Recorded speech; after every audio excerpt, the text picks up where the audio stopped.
তুমি সত্যি সত্যি রাজি তো, তাই না? জি, আমার ঘর জামাই থাকতে কোনো অসুবিধা নেই। বাবা, তোমরা কিন্তু এবার বেশি বেশি করতেছো। আমার কথা কোনো গুরুত্ব দিচ্ছ না। আরে কি গুরুত্ব দিব, যা করছি তোর ভালোর জন্য করছি। আমি আপনারও সব কাজ করে দিতে পারবো, আপনি একদমই চিন্তা করবেন। ঠিক আছে ঠিক আছে। কি আদব কায়দা! হ্যাঁ, আরে এখনো বিয়েই হয়নি, অথচ আমাদের পায়ে হাত দিয়ে একেবারে সালাম করছে। এমন ভালো ছেলে আজকালকার যুগে কোথায় পাবি বল? তোমরা থাকো তোমাদের ভদ্র ছেলেকে নিয়ে। বাবা তুমি কিছু মনে করো না, বিয়ের পর সব ঠিক হয়ে যাবে। আচ্ছা, বাইরে ওরা সবাই অপেক্ষা করতেছে তো, তাহলে আসি আব্বা। আসসালামু আলাইকুম। আমরা যা করছি তোর ভালোর জন্য করছি। কেমন ভালো শুনি? দেখ মা, তোকে তো একসময় শ্বশুর বাড়ি যেতেই হতো, তাই না? শ্বশুর বাড়ি গেলে সংসারের কত কাজ, রান্না বান্না। এখন তো কিছুই করতে হবে না, জামাই রান্না বাড়া করবে, তুই খালি বসে বসে খাবি। এভাবে ঘরে বসে খাবারের কথা চিন্তা করলে হবে? কাজ করার কথা ভাবতে হবে না? আরে কাজ তো ছেলেদের জন্যই, তাই না? আর আমি যদি ঘর জামাই না থাকি তাহলে কি কাজ ছাড়া আমি খেতে পারবো? খেতে পারবো না কেন? অন্য সব মেয়েরা জামাই বাড়ি গিয়ে সংসার করে খাচ্ছে না? নীলা, তুই একটু বেশিই কথা বলিস। আর তুমি বা কেন ওর কথা শুনছো? ওর কথা শোনার তো কোনো দরকার নেই। যে ছেলে আমরা ঠিক করেছি সেই ছেলের সাথে কথা ফাইনাল করো, বিয়ের দিন তারিখ ঠিক করে ফেলো। আমার কথা যেহেতু কোনো শুনবাই না, তাহলে আসছো কেন আমার কাছে? যাও, তোমাদের যাইছে তাই করো। ঠিক আছে, যা করবি একটু ভেবে চিন্তে করিস। এভাবে কাজ বাদ দিয়ে ঘর জামাই হয়ে থাকা আমার একটুও পছন্দ না। তোমার পরিবার থেকে আর কেউ আসেনি? আমার বাবা মা নেই, এক মামা আছে, উনি বিয়ের দিন থাকবে। ও তোমার বাবা মানে? না, নেই। বাবা মা নেই তো সমস্যা কি? আমরা তো আছি, আর তুমি তো সারা জীবন আমাদের সঙ্গেই থাকবে। তাহলে আজকে আপনার মামা আসলো না কেন? মামা চাকরি করে তো, ওনার শুধু শুক্রবারে বন্ধ থাকে। ঠিক আছে, কোনো সমস্যা নেই। ওই তোমাদের বিয়ের দিন তোমার মামা থাকলেই হবে। আপনারা গুরুজন, আপনারা যেটা বলবেন সেটাই। বাবা, কথা শেষ হলে আমরা উঠি, আমি বাসে যাব। আর একটু থাকি না? আমি যাব বাসায়। একটু থাকেন না। এই যে আপনার জন্য দুধ এনেছি। আমি কি আপনাকে বলেছি দুধ আনতে? বলেনি তো কি হয়েছে? তাছাড়া রাতে ঘুমানোর আগে দুধ খাওয়া স্বাস্থ্যের জন্য অনেক ভালো। আপনাকে কি বলছে আমার স্বাস্থ্যের দিকে খেয়াল রাখতে? এখন তো আমাদের বিয়ে হয়ে গেছে, আর এইবারে একমাত্র ঘর জামাই হচ্ছে আমি। সবার প্রতি একটা দায়িত্ব আছে না? স্বামী স্বামী হয়েছেন তো বউকে আপনি আপনি করে ডাকছেন কেন? বউকে কেউ আপনি আপনি করে ডাকে? আপনি যদি অনুমতি দিতেন তাহলে এখন থেকে তুমি করে বলবো। ঠিক আছে, অনুমতি দিলাম। এখন থেকে তুমি করে বলবেন, আর আমিও তুমি করে বলবো। Thank you. ঠিক আছে, যাও লাইট অফ করে ঘুমাতে এসো। আমি কি এখানে ঘুমাবো? আচ্ছা আচ্ছা, ঠিক আছে, আমি তাহলে ড্রয়িং রুমে যেয়ে ঘুমাচ্ছি। এই, কোথায় যাচ্ছ? ঘুমাতে যাচ্ছি। পাশের বউকে রেখে কেউ ড্রয়িং রুমে ঘুমাচ্ছে? তাহলে কি আমি তোমার পাশে ঘুমাবো? এখানে ঘুমাতে হবে না, নিচে ফ্লোরে বিছানা করে ঘুমাও।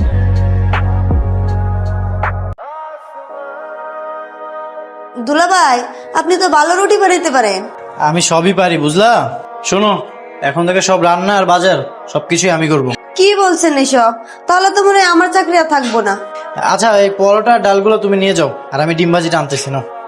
এত তাড়াতাড়ি নাস্তা রেডি? খারাপ মা, আজকে সব নাস্তা দুলাভাই বানাইছে। বাহ, কি চমৎকার! তাহলে তো দেখছি আমাদের জামাই সব কাজেই ওস্তাদ। হ্যাঁ, কিন্তু নীলা কোথায়? নীলাকে ডাক। তাড়াতাড়ি বস, জামাই গরম গরম বানিয়েছে নাস্তা। Thank you. নাস্তা তুমি বানিয়েছো? হ্যাঁ, আমি নিজ হাতে বানিয়েছি। কেন, কাজ করার জন্য লতা ছিল না? হ্যাঁ জানি তো, সমস্যা নেই, আমি তো বানাতে পারি। কেন তোমাকে কেন সব কাজ করতে হবে? বিয়ের পর দিনই সব কাজ করতে হবে? আশ্চর্য, জামাই করেছে তো কি হয়েছে?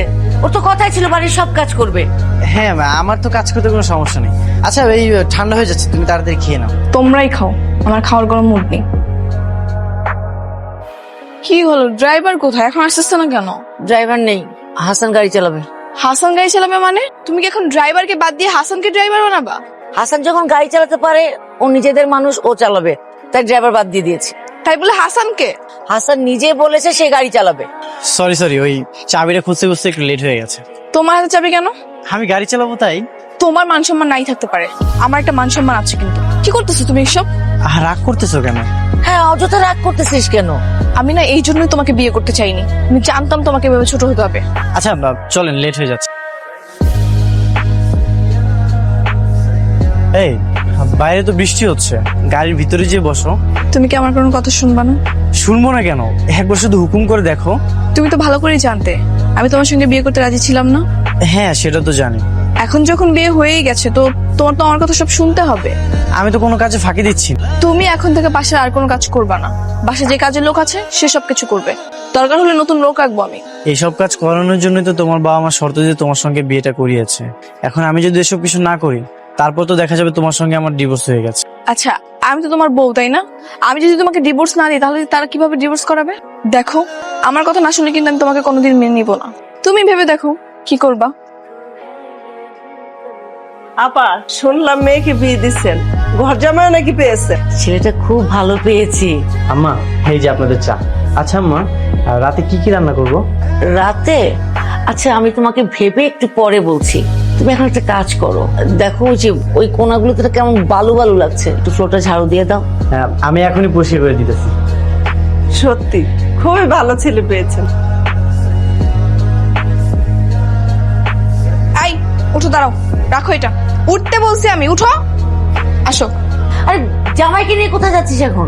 ছাদে যাবো। ওর হাতের কাজগুলো শেষ করে যাক, এরপরে রান্না বান্না আছে। হাসান আর কোনো কাজ করবে না, তুমি লতাকে ডেকে সব কাজ করাও। আরে এই, তোমার কি লজ্জা শরম বলতে কিছু নাই? হ্যাঁ, তুমি কেমন মানুষ বলো তো? কি বলতেছো এসব? আমি কি এমন খারাপ করলাম? তোমার কি চোখ নাই? তুমি কি দেখো না অপরিচিত একটা মহিলা বাসার মধ্যে আসছে, তুমি তার সামনে ঝাড়ু দিতেছো, ফ্লোর মুছতেছো, সব কি? তো কি এমন খারাপ করেছি বলো? আরে রুমটা অপরিষ্কার ছিল তাই ভাবলাম পরিষ্কার করে দিই। তাই বলে তুমি এইসব করবা? তুমি এবারে জামাই হয়ে চাকরের মতো বিহেভিয়ার করতেছো। দেখো নীলা, তুমি কিন্তু আমাকে অপমান করতেছো। অপমান? তোমার কি আবার মান সম্মান আছে যে তোমাকে অপমান করব? কে বলেছে আমার সম্মান নেই? আমি বলছি, রাস্তায় একটা রিক্সাওয়ালার তোমার চেয়ে বেশি মান সম্মান আছে। সে কষ্ট করে উপার্জন নিয়ে বউ নিয়ে থাকে, তোমার মতো ঘর জামাই থাকে না। তো আমি কাজ করতেছি না? আচ্ছা মানলাম রিক্সাওয়ালা না হয় বাইরে কষ্ট করে উপার্জন করে, আমি এই বাড়িতে কাজ করতেছি না, কষ্ট করে উপার্জন করি না? উফ, তোমাকে বোঝানোর মতো ক্ষমতা আমার নাই। যা ইচ্ছা তাই করো। তোমার জন্য খাবার এনেছি, খেয়ে নাও। তোমাকে না কতবার বলছি আমার রুমে খাবার নিয়ে আসবা না? এসব আদি খেতে আমার ভালো লাগে না। আর তখন তো তুমি খেলে না, তাই ভাবলাম তোমার জন্য খাবার নিয়ে আসি। আর রাতে না খেলে তো তোমার শরীর খারাপ করবে। তো আমার শরীর খারাপ করলে তোমার কি? তুমি কেন আসছো? কি যে বলো না তুমি, তুমি তো আমার সবকিছু। আর আমি করবো না তো এগুলো কে করবে? তোমাকে বিয়ে করতে পেরেছি বলেই তো এই বাড়ির ঘর যাবো, আর এর জন্য তো তোমাকে ভালোবাসার সুযোগ পেয়েছি। আমি কালকে বাড়ি ছেড়ে চলে যাবো। কেন? কোথায় যাবে তুমি? যেখানে মন চায় সেখানে যাবো। তোমার এসব পাগলামি দেখতে আমার আর ভালো লাগছে না। তাই বলে তুমি তোমার নিজের বাড়ি ছেড়ে চলে যাবে? হ্যাঁ, যাবো। এখানে থাকলে আমি দম বন্ধ হয়ে মারা যাবো। এইসব কথা বলো না প্লিজ। আমার কত স্বপ্ন ছিল, আমার একটা নিজের সংসার হবে, আমার নিজের হাজবেন্ডের সঙ্গে আমি আলাদা করে থাকবো, নিজের একটা পরিবার হবে। এখনো তো সময় শেষ হয়ে যায়নি, অনেক সময় আছে। তুমি চুপ করো। তোমাকে বিয়ে করে আমার সব স্বপ্ন মাটি হয়ে গেছে। তুমি চলে গেলে আমি কাকে নিয়ে থাকবো? কেন? তোমার শ্বশুর শাশুড়ি আছে না, তাদের নিয়ে থাকবা, তাদের সেবা যত্ন করবা। আমি তো তাদের সেবা যত্ন করতে এখানে আসি। আমি যেদিন তোমাকে প্রথম দেখেছিলাম সেদিনই তোমাকে ভালোবেসে ফেলেছিলাম, আর এর জন্যই তো এখানে আমি ঘর জামাই হিসেবে এসেছি। তুমি কি সত্যি সত্যি চলে যাবা? হ্যাঁ, সত্যি সত্যি চলে যাবো। ঠিক আছে, আমিও তাহলে তোমার সাথে যাব। তুমি যেহেতু চাচ্ছ এভাবে না থাকতে, আমিও তোমার সাথে যাব। আমরা বাইরে একটা সংসার শুরু করবো। সত্যি তো? হ্যাঁ সত্যি। ঠিক আছে, তাহলে কালকে সকালে আমরা ব্যাগ গুছিয়ে চলে যাব। ঠিক আছে।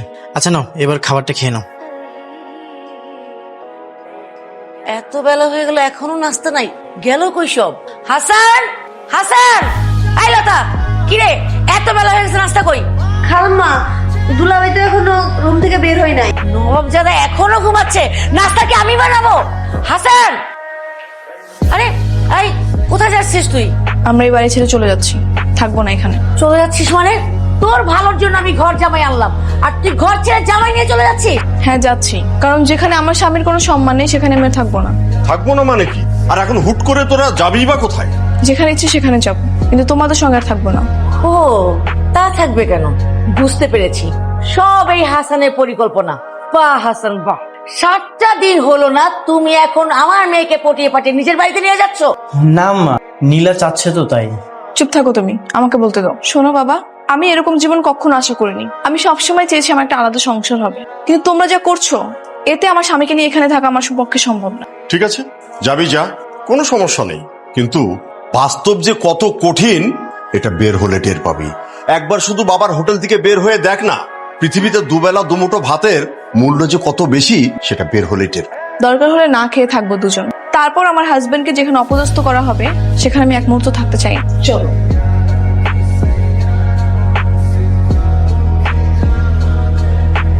কি খবর তোর? এই তো। তোর ঠিকঠাক। হুট করে এইরকম একটা সিদ্ধান্ত নিয়ে বাসা ছেড়ে চলে এলি? এছাড়া আর কি করতাম? আর একটু ভেবে দেখতি। এখানে ভাবার আর কিছু নেই, যা করতে হবে সবকিছু দুজনকে মিলে করতে হবে। আমি তো চাকরি পেয়েই যাব, আর হাসানও শিক্ষিত আছে, ও চাকরি পেয়ে যাবে। দুইজন মিলে চাকরি করলে তো ভালোই হবে। দুইজন মিলে চাকরি করলে সংসার জীবনে কোনো অসুবিধাও হবে না। কিন্তু তার আগে তো একটু থাকার জন্য বাসা দরকার। আমার পরিচিত একটা আঙ্কেলের বাসা আছে, বাসায় মোটামুটি ফার্নিচারও আছে, তুই চাইলে থাকতে পারিস। কোথায় এটা? সামনের মহল্লায় বসতি, থাকতে পারবি তো?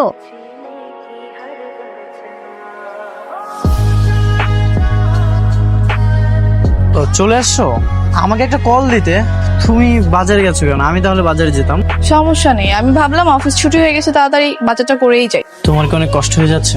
তোমাদের বাড়িতে তুমি কত ভালো ছিলে। তোমাকে না কতবার বলছি বাসার কথা বলবো না, আমি এখানে অনেক ভালো আছি।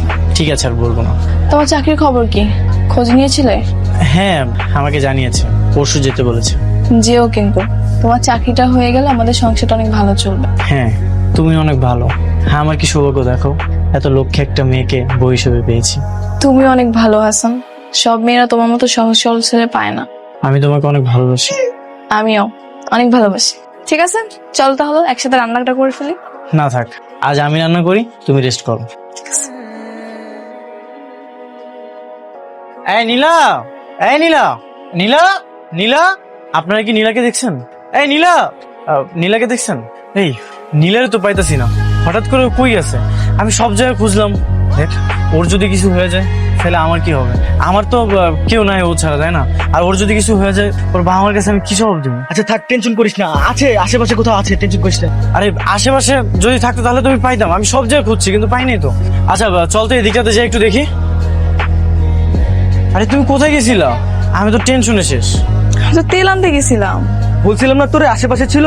হ্যাঁ, তো বলে যাবা না? কি হয়েছে, চলো ভিতরে। ভাবি নীলাকে দেখছি না যে, মানে ও কিছু ডাকুন না। ও তো বাসায় নেই। বাড়িতে নেই মানে কোথায় গেছে? আর বলবেন না, এই বিয়াদব মেয়েটাকে না ভালো ছেলে দেখে বিয়ে দিল। ছেলেটার সঙ্গে আমাদের কথা ছিল যে ও ঘর জামাই হয়ে আমাদের বাড়িতেই থাকে, কিন্তু ওই মেয়েটাই মনে হয় ওকে কি সব সাত পাঁচ বুঝিয়ে না ওরা বাড়ি থেকে চলে গেল। ঘর জামাই মানে ব্যাপারটা ঠিক বুঝলাম না ভাবি। আমি বুঝিয়ে বলছি ভাবি, মানে ছেলেটার সাথে বিয়ের আগে আমাদের কথা হয়েছিল যে বিয়ের পরে ঘর জামাই থাকবে, ঘরের কাজ টাজ করবে। যত ওই ঝামেলা মেয়েটা বাঁধালো বিয়ের পর। গেছে ভালো হয়েছে, ওই রকম মেয়ে আমাদের দরকার ভাইজান, নেই। মানে আপনারা রাগ করছেন কেন আমি ঠিক বুঝতে পারছি না। প্রত্যেকটা মেয়ে তো আলাদাভাবে সংসার করতে চায়, তো নীলা হয়তো সেরকম কিছু একটা করেছে, মানে এটা আপনারা রাগ করছেন কেন? ভাবে আলাদা হতে হবে কেন? আমরা দুজন মারা গেলে তো সব সম্পত্তি ওদের দুজনেরই হবে। ভাবি সেটা তো পরের কথা, পরে হবে তো। ওদেরও তো কিছু রঙিন স্বপ্ন থাকতে পারে, এটা তো আপনাদের বুঝতে হবে। তাই বলে বাবা মার কথা শুনবে না? আচ্ছা ভাইজান, আমি আপনাকে বলি, ভাবি যদি আপনাকে দিয়ে এই বাড়ির সমস্ত কাজকর্ম করে কি সেটা ভালো লাগবে? আচ্ছা কেন লাগবে না? এই বাড়িটা কি ওর না? আপনারা ভুল করছেন, মানে এইভাবে কি চলে বলেন? আপনাদের একটা মাত্র নিয়ম, ওদের কাছে যান, ওদেরকে বুঝিয়ে সুঝিয়ে নিয়ে আসুন। আচ্ছা এই মেয়েটাকে যে আপনারা দূরে রেখেছেন, আপনারা দুজন কি ভালো আছেন? কষ্ট পাচ্ছেন না? তা তো একটু কষ্ট হচ্ছেই, একমাত্র মেয়ে আমার। আমারও না ঘরটা কেমন যেন ফাঁকা ফাঁকা লাগছে। তাহলে নিয়ে আসুন। আর ভাইজান, ভাবি আপনাকেও বলছি, ছেলেকে দিয়ে কিন্তু কোনো কাজকর্ম করাবেন, জামাইকে জামাইয়ের মতো মর্যাদা দিবেন। আচ্ছা ওরা এখন কোথায়? আজকে আমি অনেক খুশি, অবশেষে তোমার চাকরিটা হয়ে গেছে, আমার স্বপ্নটা পূরণ হয়ে গেল। হ্যাঁ, আমার অনেক ভালো লাগতেছে। এতদিন পরে আমরা দুজন আনন্দ উপভোগ করতে পারছি। কালকে থেকে আমি কিন্তু পুরো খাঁটি বাঙালি মেয়েদের মতো সংসার করব। Okay madam. সকালে উঠে তোমাকে নাস্তা বানিয়ে দিব, তুমি অফিসে চলে যাবা, আমিও চলে যাব, আর দিন শেষে দুজনে একসাথে বাসায় ফিরবো। কত শান্তি না? ঠিক আছে। আচ্ছা একটা কথা বলবো? বলো। তোমার বাবা মাকে মনে পড়ে না? হ্যাঁ মনে পড়ে, কেন মনে পড়বে না? আমি তো রবট না যে মায়া লাগবে। চলো না আমরা তাদের সাথে দেখা করতে যাই। কোনো দরকার নেই, তারা তো আমাদের খোঁজ খবর নিল না, তারা তো এসে দেখলো না আমরা কেমন আছি, তো আমরা কেন যাবো? আরে ওনারা তো রাগ করে আছে। আমিও রাগ করে আছি। ঠিক আছে, থাক, আর মন খারাপ করো না। কিন্তু তোমার ভালোবাসা পেয়ে আমি সেগুলো সবকিছু ভুলে যাই। সত্যি? হ্যাঁ চলো। আরে এই তো তোদের বাসায় গিয়েছিলাম, তালা মারা দেখলাম। কেমন আছিস মা? ভালো। তোমরা এখানে কেন? আমরা তোদের নিতে এসেছি। নিতে আসছো মানে? তুই যেভাবে বলছিস সেভাবেই হবে। আমরা জামাইকে দিয়ে কোনো কাজ করাবো না, একদম জামাই আদরে থাকবি। চল মা। কেন হঠাৎ এই সিদ্ধান্ত নিলে যে? না মানে তোমরা তো আমার বাবা মা, তো তোমরা কি সিদ্ধান্ত নিতে পারো বা কি পরিবর্তন করতে পারো সেটা তো আমি খুব ভালো করেই জানি। মারে আমরা না আমাদের ভুলটা বুঝতে পেরেছি, আর তুই হচ্ছিস আমাদের একমাত্র সন্তান। তোকে ছাড়া কি আমরা ভালো থাকতে পারি বল? তুই চল মা, আমরা তোকে নিতে এসেছি, চল। এই বাবা মা তো ঠিকই বলছে, চলো না আমরা ফিরে যাই। তোমরা আবার আগের রূপ ধারণ করবে না তো? না না, আর কখনো এমন হবে না, কখনো। তুই যাবি তো মা? হ্যাঁ অবশ্যই যাবে, আর যদি না যায় তাহলে আপনারা আমাদের বাসায় থেকে যাবে। হ্যাঁ তখন দেখবেন ঠিকই আছে। এই চুপ করো, শ্বশুর শাশুড়িকে পেয়ে খুব সাহস বেড়ে গেছে এখন। হ্যাঁ তা তো পারবেই। যাবি তো মা? ঠিক আছে যাবো। খেয়ে আমার কই তুই? আচ্ছা একদিন তাহলে আমাদের বাসায় আসিস। ঠিক আছে তাহলে পরে কথা হলো। হ্যাঁ কফি। Thank you. তো কেমন লাগতেছে এখন জামাই আপ্যায়ন? অনেক ভালো লাগতেছে। তোমার কাছে এখন কি মনে হয়, আগের জামাই আপ্যায়নটা ভালো ছিল নাকি এখনকার? অবভিয়াসলি এখনকার। আচ্ছা আমি যে চাকরিটা করতেছি সেটা ছাড়বো না। তাহলে আমিও ছাড়বো না। আচ্ছা চলো আমরা কাজ করি, আমরা আগের বাসায় ফিরে যাই, এখানে থাকতে হবে না, এখানে মাঝে মাঝে আসবো। না না সেটার কি দরকার, আর তুমি বাবা মার একমাত্র সন্তান, তো আমরা এখানে থাকি বাবা মার সাথে, সমস্যা কি? ঠিক আছে, তারা যদি হ্যাপি থাকে আমাদের পেয়ে, আর চাকরিটা করলে তাদের উপর ডিপেন্ডেবল হয়ে থাকতে হবে না আমাদের। হ্যাঁ সেটাই। আচ্ছা আজকে তো আমাদের অফ ডে, চলো আমরা কোথাও ঘুরতে যাই। যাওয়া যায়, চলো। চলো।